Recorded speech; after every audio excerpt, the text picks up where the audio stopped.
இயக்குனர் மாரி செல்வராஜ் இயக்கத்தில் பைசன் என்கிற திரைப்படத்தில் துருவ் விக்ரம் நடித்துள்ளார்.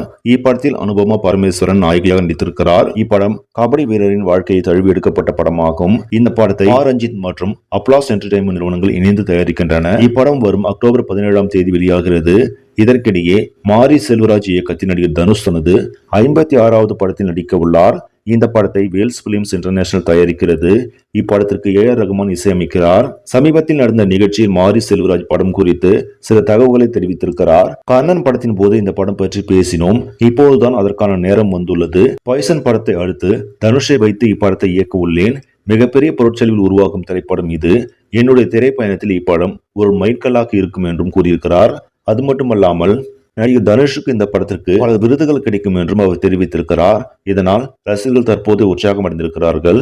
சரி, நம்பளே இந்த செய்தி உங்களுக்கு பிடிச்சிருந்தா லைக் பண்ணுங்க, ஷேர் பண்ணுங்க, மறக்காம நியூஸ் தமிழ் சேனலை சப்ஸ்கிரைப் பண்ணுங்க. நன்றி.